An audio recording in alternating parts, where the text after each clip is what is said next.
You're tuned into tomorrow. Right here on the Advanced Media Network. This Into Tomorrow podcast is hosted by our partner, Blueberry Podcasting. We couldn't be happier with their service. You can get 30 days of podcast hosting free by simply visiting their website at blueberry.com. That's like a blueberry without the E's. So it's BLUBRRY.com. Welcome into Tomorrow with Dave Graveline, the interactive radio network program with the latest in high-tech products and services and the experts who bring them to you. This is Into Tomorrow. Here's Dave Graveline. On radio, the original social media, and coming to you from the Dexcom G6 studios. Make knowledge your superpower for managing type 1 diabetes. Visit Dexcom.com. That's DEXCOM.com. Thank you for tuning in to Tomorrow for the weekend of Friday, April 9th, 2021. I'm Dave Graveline. I'm Chris Graveline. Are you sure? Yeah, a little bit. You at least still sound like yourself. Well, I sound like myself lately. Vocal cords are still swollen and inflamed. Just my luck. But each week you sound a little better. Do you think? Yeah. Because I'm still thinking I sound as bad as I have been. I'm just sorry that our listeners have to put up with it. We don't have to, but thank you for doing so, for putting up with it. But more importantly, we love it because I have to talk less when you, I don't mean you, Chris, I mean you, our listening audience, that we love so much, calls in and participates on the program. So please explain, while I rest my voice for a moment, how does one do that? Well, there's a few ways you can do that. One is you can call the old-fashioned phone number, because sometimes phones still make phone calls. But you can call us at 800-899-4686. That's 800-899-INTO. That works. Or the coolest way and newest way is you can just visit our site at intotomorrow.com from anything that has a browser. Your laptop, your desktop, your phone, your tablet. You like to say your shoe. Well, if your shoe has a browser, yeah. Well, if anybody's would, yours would. Okay. But there's a little button there, Ask Dave. On the right side? On the right side, Ask Dave with a little microphone. You can press that, and from your browser, using your microphone on your device, you can send us a question. Yeah. And we will then, once that call makes it on the air, we will send out some prizes, and stay tuned, because we'll tell you later in the show some of the cool stuff you can get. That's true. We got a bunch of neat stuff to share with you these days. Oh, and if that doesn't work, because if you don't want to be heard, if you have a voice like mine lately and you'd rather not be heard, you can even text our 800 number. And although we much prefer to hear you, trust me, even if you sound bad like I do lately, we just still want to hear you. So how does one text to our 800 number? Well, just like you would send a text to any other number, but you send a text to 800-899-4686. First name and city and how you hear us. Yes. Always. What was that? 800-899-4686, and give us your first name, how you hear us, and what else did you say? The city. The city you're listening to us from. God, I know it's tough. It's too much information. Some tech news and commentary, and we will get to more of your calls. Lots of folks participating this week, not nearly enough. So that's why we want to hear from you. And there's always special prizes, extra goodies for first-time callers. First-time participants. Maybe you want to help another listener add to one of our answers, or you have a consumer tech question, or you want to share some tech rage, and we'll use our own bleep button. Don't worry. Just share your tech rage. Whatever the case, we just want to hear you. Yes. After a long pilot period, T-Mobile has now made its 5G home internet service a reality. Ooh. The company made the announcement on a live stream this past Wednesday, teased at it as its next uncarrier move, and says that 30 million homes are now eligible for the service. Oh, hopefully yours is one of them. 10 million of which are in rural areas. The service costs $60 per month if you use AutoPay. Of course, it's an extra $5 because everybody wants AutoPay these days. Yeah.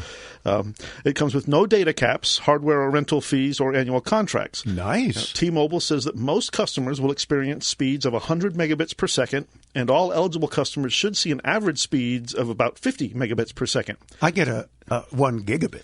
Yeah, well, you're special. Yeah, that's true. Now, depending on your coverage area, it will either use 4G or 5G signal, whichever is faster. But there is an important caveat. Home internet customers are subject to data slowdowns during times of network congestion, which, of course, could be a serious deterrent for customers who live in dense areas. Oh, wait a minute. So there's no data caps. But they might slow you down. And, boy. So, that's not fair. Now, I was ecstatic to read the news that I could have an alternative to the very unreliable Comcast internet that I have.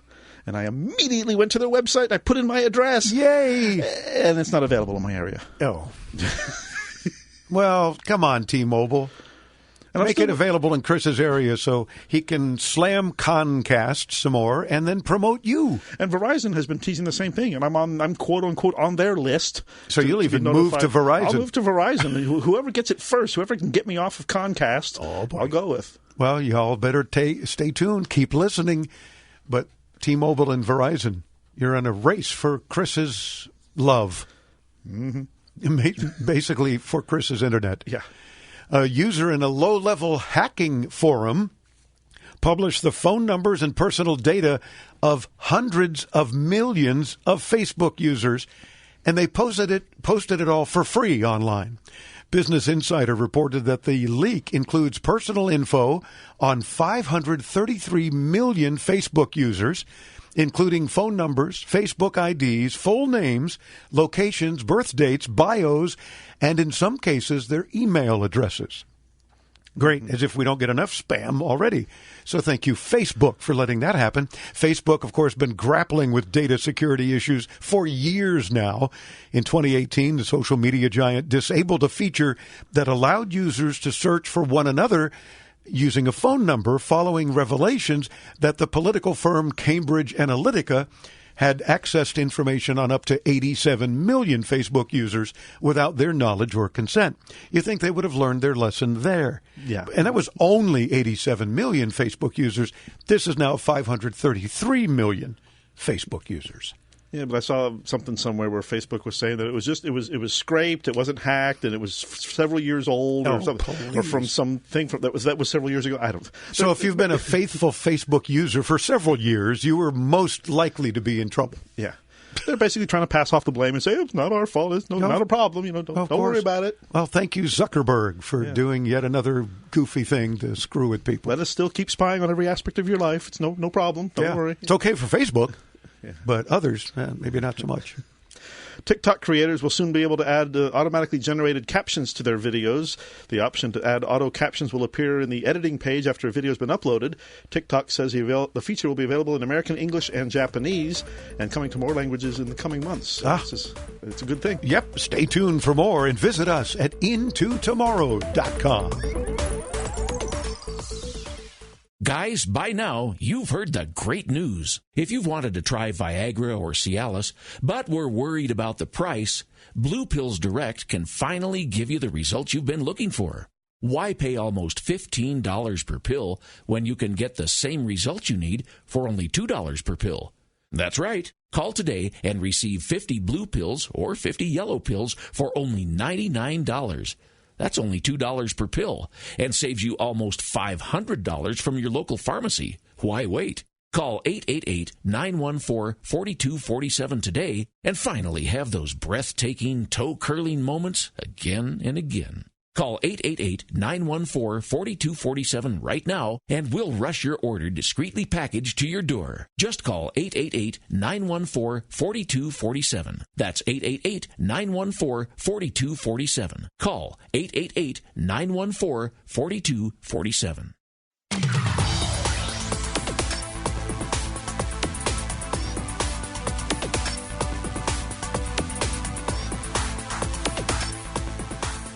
Into Tomorrow continues. I'm Dave Graveline. Thanks for tuning in, especially during our 26th year on the air, bringing you the latest in consumer tech, products and services, gadgets and gizmos, software, all sorts of cool things available today and into tomorrow. Thus the name of the show.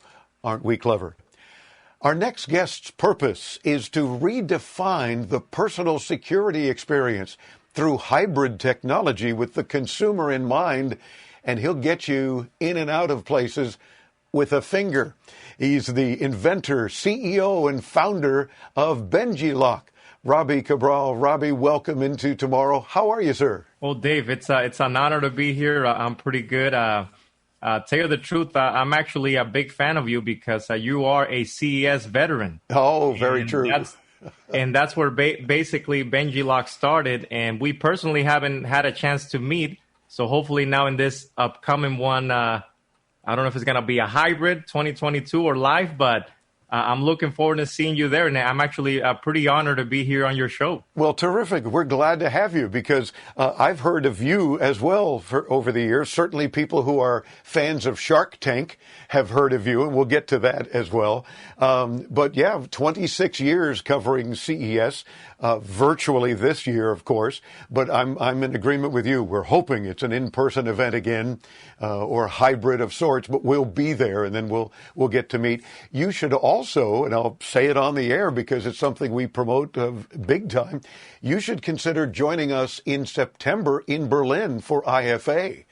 That's the European version of CES, even a bigger show, as a matter of fact. And this will be our 18th year broadcasting from there. We'll get you into our broadcast center in Berlin and talk to you as well in person. So maybe we can meet there before Lost Wages, Nevada next time. So that would be a good idea. I haven't personally been to that show yet, so maybe this will be the first time. I mean, good thing that you brought that up. Oh, for sure. We can talk more off the air. I'm happy to connect you with our friends from IFA. They do a heck of a show. That's why we continue to go there. We had to skip last year as well, something about some Rona, where the EU wouldn't let us in. So, and I was in a hospital at the time. So we've gotten beyond that now. So we're planning to be there in September and hopefully at the very least attend the show and check it out. And then I know you'll want to exhibit the next year. So we'll talk about that. But speaking about finances and just getting it all going, how did you happen to start Benji Lock, and why that name? Do you have a dog named Benji, or how did that work? Well, I'll try to cut it short, but basically, I was working on my normal regular job. I got 2 kids at home. My wife is a teacher, and at the time, my wife was pregnant, and the job I took, they said, it's family owned. You're good to go. Nothing is going to happen. And long story short, 6 months into it, I guess the financial or anything that was going on in the company, I got laid off. Oh, and it was in the worst time of the year because it was December. And then the same day that I got laid off in the morning time, around nighttime, my younger daughter, now that she's actually 6 now, Livia, was born. Oh, so during that time frame, the same day you were laid off? The same day. So it like really hit me like a brick because I was like, wow, what am I going to do now? I don't have a job. I got now 3 kids at home with a newborn. My wife has to go back to teaching in a month or so. Now I'm basically unemployed at home with kids. And, so at the end of the day, I decided, let's do better for myself, for my family. And I started, doing exercise and taking the kids to the park and taking care of the chores at home. And long story short, one day I go to the gym at nighttime and I'm in the locker room, and all of a sudden I see someone that left the key inside the locker. And I see the manager comes in and they try to bolt cut the lock, and then they put a drill. And I'm looking at all of this, Dave, and I'm saying, wow, how come there's just not a lock that you can open with your fingerprint, but also with a traditional key? Just keep it simple, no app, no phone needed, and maybe this would not have happened. And that's kind of where the whole Benji Lock idea started. So Benji Lock was born. That was the concept. Gotcha. So I'm guessing then what I'm holding up, one of the giveaways you sent for our audience, the Benji Lock padlock. And you've got a couple of different flavors of this, different sizes. But yeah, there's an opportunity just for your fingerprint. And we did use one here in our studios. Worked like a champ. So we were able to assign it to a bunch of staff that needed to get into a secured locker, basically, and it worked so easily and quickly. I mean, you barely tap it, the lock's open, and yet others whose fingerprint wasn't assigned can't get in, and unless they have bolt cutters or something. Well, if it's that important, I'm not worried about what's in the locker. So that's pretty cool. But why the name Benji? Where'd that come from? It's interesting that you mentioned the dog movie because, at the time, I remember I was in my living room and I'm coming up with a lot of names and ideas. And all of a sudden, out of a list of names, Benji Lock came up. And I said, Benji. And then my wife goes, why not Benji Lock? And I said, you know what? Benji Lock sounds nice. It sounds catchy, sounds simple, and the kids will like it. Yeah. And I feel like it will connect with anyone. And tell you the truth, the padlock industry, which is the regular idea where it started, I always felt that it was kind of boring, and I felt like maybe let's just give it a little spark. And I think that name was just different. And that's kind of where the name started. And then that whole process, it was basically myself trying to build a prototype for the next couple years and kind of building a little brand name and the colors and how I wanted to look and feel and all this stuff. And then by little research, I said, where's the best place to actually unveil this prototype? And that's where CES came in. Gotcha. And you spent that time while unemployed actually creating quite the success story. So then the next step, I guess, well, it sounds like overnight, but it wasn't. It was obviously, as you mentioned, a couple of years building the prototypes and getting the ideas going. How'd you end up then on Shark Tank? And for those who saw you on Shark Tank, talk about a success story. But how'd that come about? Well, it actually came about all around the CES momentum because I have my little startup booth at Eureka Park at CES. And, I'm on a grind every day, coming in, showcasing my product, sleeping 5 hours a time, And during that time frame, they had, I believe, a Shark Tank casting call in the Venetian Hotel. And I've never heard of the show, never really thought of it. But a lot of people came by the booth and said, hey, this looks like could be a product for Shark Tank. You should go try it out. I didn't even want to bother with it. But at the time, my wife goes, you know what, you should go do it. A lot of people are just talking about it. Why not do the line and, just test your luck. So I said, why not? So went in, did a line, did a little quick casting of 2 minutes and kind of forgot about it. And a couple of weeks later after the show, I'm at home and all that. And then I got a cold call saying, hey, this is so-and-so from the Shark Tank show. And we would like for you to come in. And that whole process was probably like 6 months on a back and forth interviews and doing a lot of research on your company because they have to do all these backgrounds and all that. And if it's legit, if it's not. And long story short, they told me one day, hey, come in and do your thing. And I said, I don't have nothing to lose. I'm already, probably $90,000 already out of financials. My credit cards are all over the place.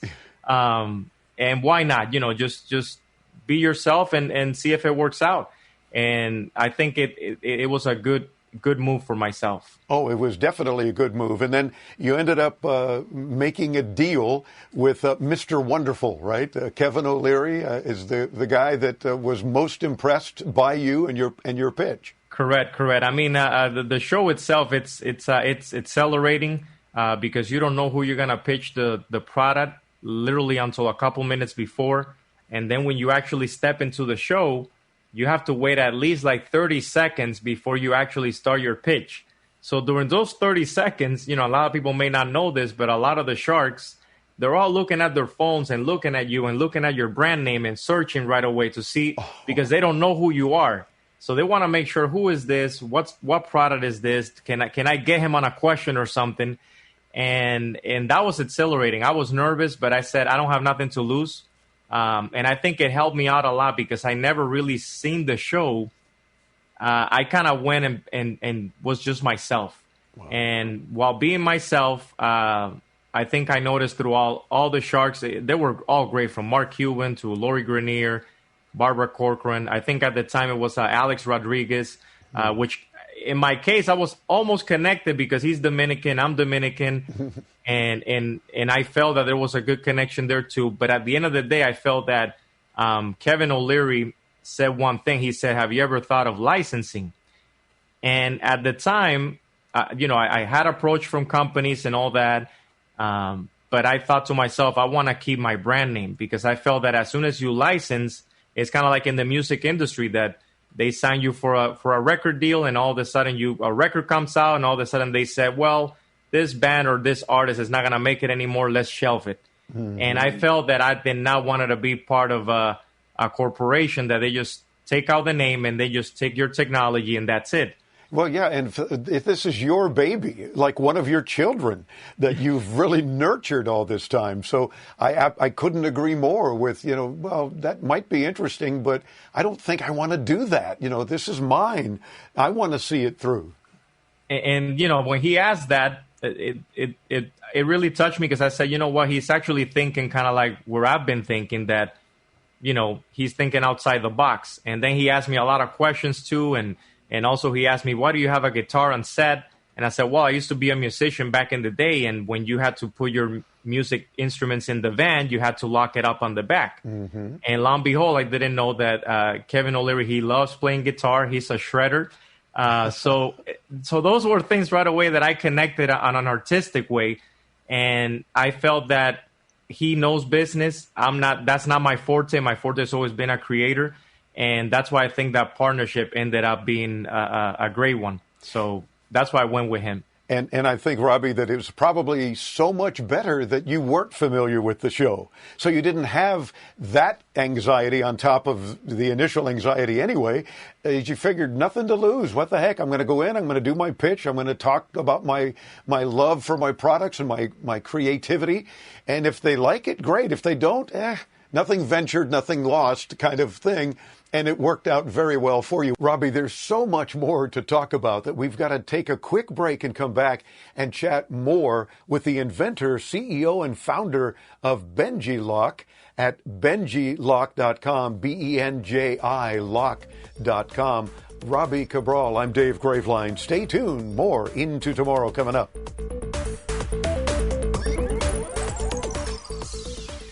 Texting enrolls you in recurring automated text messages. Message and data rates may apply. Hi, I'm Frank Thomas, the Big Hurt. After I left baseball, I just couldn't stay in shape like I used to. Turns out, once you hit 40, your body has less free testosterone, and that can make it harder to get into shape. So I got back into the game with Nugenics. I'm feeling stronger with a lot more energy and drive. You want to get back into shape? Get Nugenics. All you have to do is send one simple text. Frank's right. Just text STAY to 321321 to get a complimentary bottle of award-winning Nugenics, the #1 selling free testosterone booster at GNC. Its unique man-boosting formula is powered by Testofen, a patented key ingredient clinically researched to help a man feel stronger, leaner, more energetic, and more passionate. And guys, she'll like the difference too. Nugenics samples are not available in stores. To get your complimentary bottle, text STAY to 321321. That's STAY to 321321.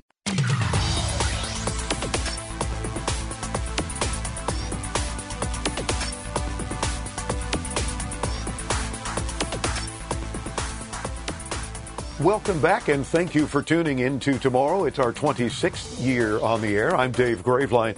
We're chatting with the inventor, CEO, and founder of Benji Lock. That's BENJI Lock, benjilock.com. Robbie Cabral. What was the end deal with Mr. Wonderful that you did? So in the end, I went to the show. I remember I asked $200,000 for 10% of the company, and then all the sharks were kind of pitching in $200,000 for 20%, $200,000 for 15%. And in the end, it was $200,000 for 15% equity in the company. Because in the end, I actually wanted a partner. I wanted someone that I could also use as a mentor. So Kevin, to this day, has been a great investor, but also a mentor. So any time that I have questions, he'll be there for me. And it was a great partnership so far, because then it really helped me now kind of leverage that partnership to our next partnership, which is Hampton Products International. Gotcha. So it was a good investment. And how's the company doing now? Well, it's been great. I mean, I won't lie to you. It was tough at the beginning because, when we partner up together, we only had a prototype. Mm-hmm. And that's why Kevin said, why not license? Because then, Robbie, think about it. You don't have to put all this money and all this investment and try to now create a product from scratch. And then, I had no idea how the retail world works. And that's another monster to try to get your product on retail, to try to compete now with all the companies that actually have been there, done that. And I felt to myself, as long as I can keep my brand name, that's what I want to do. I mean, let's do it. So we ended up partnering with Hampton Products, which people know because they make all the Brinks security locks. Okay. And they've been in the business for over 30 plus years. They're the #2 padlock company in America. And I felt that they were hungry. The CEO, Kim Kelly, said, hey, we like Robbie. We've seen him at CES. We've been in touch, but nothing really went to fruition until I actually partnered up with Kevin. And then everything kind of flourished. And they said, you know what, let's make it Benji Lock. and let's do it. So that process, it took a little bit because they had to kind of digest my prototype. Yeah. And then from there, what you call now design for manufacturing, that's a lot of work. So that really took probably almost 6 to 8 months to kind of finalize that idea. And then the original version, which was this one, fingerprint and traditional key, this one actually came out late August of 2018. And then from there now, thanks to them, we've been able to, the same technology, use it for the TSA travel lock, for traveling, anyone that is on the go. Then we also basically, this year at CES, we unveiled a whole lineup of the same technology of fingerprint and key, kind of like, you have your bike now, your bike lock, especially now with everyone going through the pandemic, a lot of people biking and all that. Oh, there you go. I see that you have one already. We have one for giveaway. So some lucky listener that rides a bike and wants to secure it with their fingerprint can do it. But by all means, and let me remind our audience listening on the radio, visit intotomorrow.com and you'll see the video. So you get to see Robbie and these cool products. You were just demoing the bike lock. So even though I interrupted, sorry about that. Show me how that works. Yeah, so basically it's the same technology as the original padlock is fingerprint. Just you that unlock quick, it, it unlocks. and that's it. Wow. But then you also have your traditional key at the bottom. Gotcha. So that was always my main goal when I saw that issue that happened in the gym, because the gentleman couldn't open his locker. He was locked out because he left the key inside. So I said, why not just make it a hybrid? Just kind of like how the cars are now in this day and age, going from gas to now you have the hybrid, plug in. You still have your gas. You still can plug it in. I don't want to go all electric. I still want to be in that kind of halfway moment. And I felt that sometimes technology wants to go too fast, which is great. But also, a lot of us, in this day and age, you still get out of my house right now, and all the houses, they still have a keyhole. Yeah. So I felt that, the key is still a dynamic thing in my technology, because I felt that people still use keys, but not everyone wants to go all into the new tech. So that was the whole point, and just try to keep it like that, simple. There's still no app, no phone. It's not connected. There's no Bluetooth. It's very personal security, and that was my goal. But to use your car analogy, Robbie, which is very good, but then a lot of people, I'm thinking, are probably listening or watching and saying, I don't need a key for my car. I just have a fob, and it's in my pocket, and the car unlocks, and I push a button to start. So they've eliminated the key in that sense. Do you see eliminating the keys ultimately? I mean, it's a great backup, but don't get me wrong. I think it's terrific, especially if you have a hide a key option, or, you stash one somewhere, especially as important as it is to get into your own house, for example. You want to be able to have that backup so you don't lock yourself out, but you always have your fingers. And the chances are that you're not going to use anything but your fingerprint, your thumb, your forefinger. You, of course, have the option to have many fingers enrolled, if you will, many family members or staff. So there you got extra backup, too. But I've already learned in using the fingerprint door lock, which we love, that I have my thumb, but I also have a forefinger, and then I have another finger on the other hand, depending on what I may be carrying. So I think that's forward thinking as well. But again, using technology very appropriately. Oh yeah, I mean, talking on the door lock itself, I won't lie to you. The first batch of the fingerprint door locks that we did, I still have it here installed in my home. And the first thing I noticed was when I was going to groceries, and normally, in my household, it's always on the go. Whether one kid has baseball, the other one has gymnastics, up and go with school, the pickups, drop-offs, all these other things. It used to be before that. We all come in and they have to wait in the door because I have the key and I got to open up for them. And now it's like I'm still unloading and the kids are already in because they use their fingerprint. They're already taking a shower. They're doing their thing. And I'm like, wow, that was quick. Yeah. And they're all kids. So that's when I knew that, okay, there's something special here, because the younger generation are just kind of getting it right away. And it's just that ease of use. Oh, yeah. Well, we have our now 9-year-old young Cameron able to get in and out of the studios very easily as well. And he was so proud that he programmed his fingerprint. And especially when other staff still had to punch numbers. So that was very cool. And again, that easy to do. We're so way over our interview time, but you're such a delight to chat with. I can see that you're probably got those creative juices flowing. Your R&D is happening. I'm imagining we can see more Benji Lock products into tomorrow in the near future.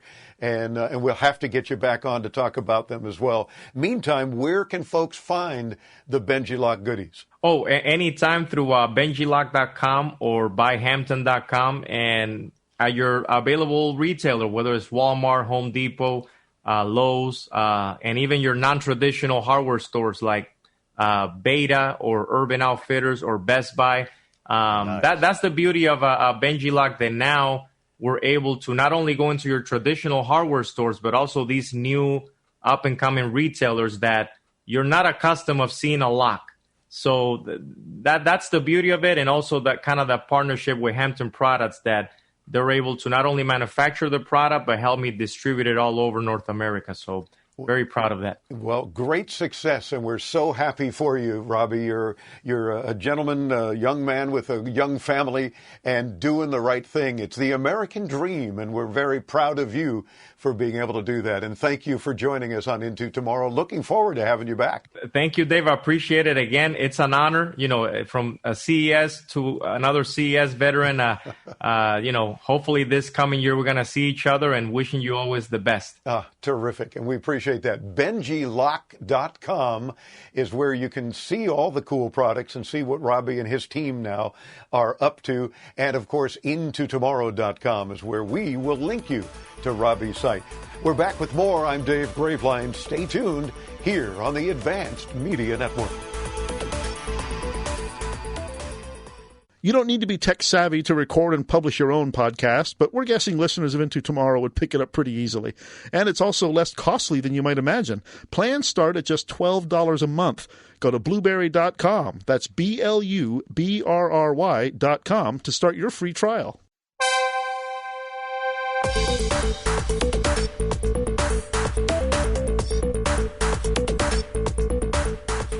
Born on the radio, raised by technology. You're tuned into tomorrow, and we love the fact that you are. I'm Dave Graveline. I'm Chris Graveline. This portion of Into Tomorrow is brought to you in part by Blueberry Podcasting. It's easy to give your own podcast a try. No contracts or cancellation fees.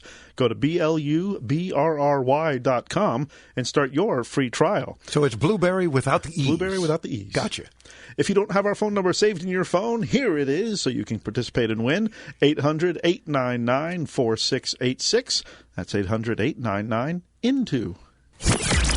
Jump aboard the time machine. You've got mail. Time to head into yesterday with This Week in Tech History. Yesterday. Here's Chris. Yesterday. History. This week in 1894, Thomas Edison showed off his new invention, the kinetoscope, when the first kinetoscope parlor opened in New York City. 5 machines were placed in a row, and a customer could view the films in each for a total of 25 cents. These were often referred to as peep shows, since one peeped through a personal viewer to see the film. Peep shows? Most illogical. These first films were shot by Edison of Annie Oakley performing some of her celebrated feats of marksmanship. Oh, yes. Oh. Hey, come on. It was just Annie Oakley. Not that kind of peep show. Yeah. Kinetoscope parlors soon opened all around the U.S. In 1947 this week, Zoomar arrived. No, this is not some comic book superhero. Zoomar was a lens demonstrated by NBC TV in New York City. Eventually, the lens would be scaled down for use by regular photographers, not just for television. There are many different kinds of camera lenses available today, including the zoom lens, which is named after the original Zoomar. Ooh, I wonder if Zoom video conferencing ultimately was named. Nah, probably not. Yeah. Thank you. Goodbye. In 1956, Ampex Corporation demonstrated the VRX-1000. This was the first commercially successful videotape recorder. These $50,000 VCRs were hand-built and too large to fit through a standard doorway. CBS was the first on-air user of the machine to tape delay the evening CBS News broadcast with Douglas Edwards. $50,000 VCR. And that was, And that was $1956. Yeah. Wow. In 1970 this week, Apollo 13, the 7th manned Apollo mission and the 3rd intended to land on the moon, was launched from Kennedy Space Center. The now infamous accident during that mission gave rise to the just as infamous line, "Houston, we've had a problem." Which is very often misquoted as "Houston, we have a problem." Because it was past tense. Right, it's "Houston, we've had a problem." We've had a problem. That's a good point. Because I've even said, "Houston, we have a problem," and that was not, well, you can still say that, but it's not the quote. Right. Oh. And this week in 1976, the Apple I personal computer was released. The computer went on sale for $666.66 because developer Steve Wozniak liked repeating numbers. Yeah, but 666? Yeah, I mean, come on. It is Apple. It's the work of the devil. True. That's our look back at This Week in Tech History, brought to you by IFA in Berlin, the most significant trade show for consumer tech and home appliances. Get more info at ifa-berlin.com. You almost cracked your voice like I'm doing constantly there. I'm trying to make you feel better. Are you going through puberty as well? Yeah. I think this is my 3rd puberty session. Well, Bob in Worcester, Massachusetts, I hope I said that right, listens online to our free, yes, you too can sign up for the free Into Tomorrow podcast as well. Hey, Bob. Hi, Dave. My receiver that I have been using for the last 20 years finally died. So I went down to a local store and I bought a brand new one. When I got it home, I found out there was no AM, just FM only. Oh. My question to you is, do you think AM radio is dead? No. Or the manufacturer was just trying to save some costs? Thank you, and you have a great show. Well, thank you, Bob. Appreciate those nice comments. But this sounds like a case of cost saving. AM and FM radio have both been changing, of course, to meet the times. So as many people shift to streaming their music, for example, from phones or smart speakers, FM has taken to simulcasting a lot of AM talk shows. We probably have 50-50 that we're on, used to be only AMs 26 years ago when we started. But now we probably have as many FM stations that carry Into Tomorrow as well. It just kind of works out that way. Yeah, and there's some obvious advantages to the FM simulcasting. FM sounds better, but AM still wins in other ways, like range. You can pick up an AM station much further away than an FM station. Now, AM still has a large and dedicated audience, so it does seem very early to be trying to take out of devices. Sometimes, though, these cheaper devices are marketed to people who don't really care. For example, brands like Vizio have been making displays without TV tuners for years. TV is not dead, though. But some people don't use or need the TV tuner and would rather pay slightly less and just not have it. Depending on the type of receiver you got, the reason might be simple. For example, FM chips can be embedded into the same chips that manage Wi-Fi signals. So if you bought a receiver that is Wi-Fi capable, FM probably came for free, and AM would have cost them extra to add that hardware in. Yeah, it's a shame because there used to be, I guess it was rescinded or something, but I remember over the years in broadcasting, there used to be a law that said if you built any radio, it has to have AM and FM. It could have other stuff like shortwave or weather, that kind of stuff, but it had to have AM and FM. Just like when TVs started going, remember the old days, because you were the remote control. Mm-hmm. You'd have to get up because I'd say, Chris, go put it on another channel. But the old days where you have VHF and then UHF was coming in, then every TV had to have both frequencies, of course, back in the old days. Then we went to digital and, there's still UHF stations, but most everybody gets their signals, from cable or satellite or other means. So I don't know what happened to you have to have AM if you have FM, but we'll see. Yeah, and to answer your other question, no, AM radio is not dead. In fact, far from it. I think, in the last year, especially with more people being stuck at home, I think radio's made a resurgence in popularity. Absolutely. And more so, that's a good point.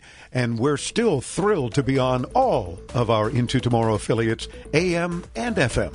In some cases, both, bringing you intotomorrow.com.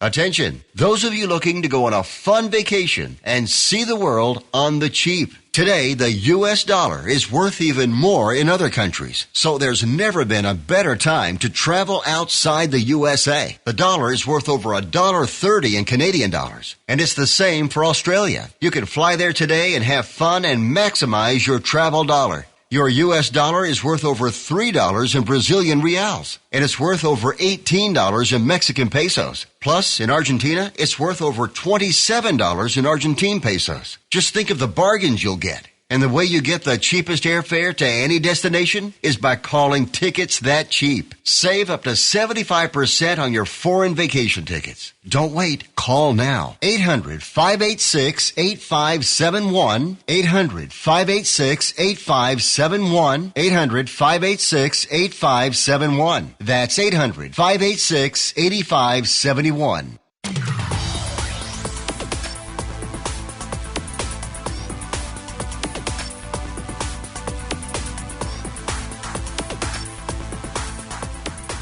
Into Tomorrow continues.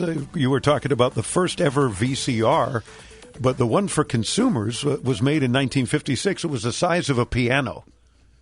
I don't know if that was really for consumers. That was probably the one you were referring to. Yes. That cost $50,000 because it was for business. Yes. I did mention 1956 was the first commercially successful. You did mention that.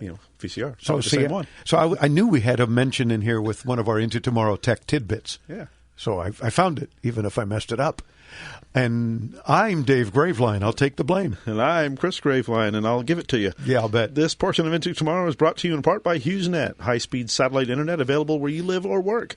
Text radio to 35,000 to get more info. Again, text radio to 35000. Nick in Windsor, Ontario. Welcome Into Tomorrow.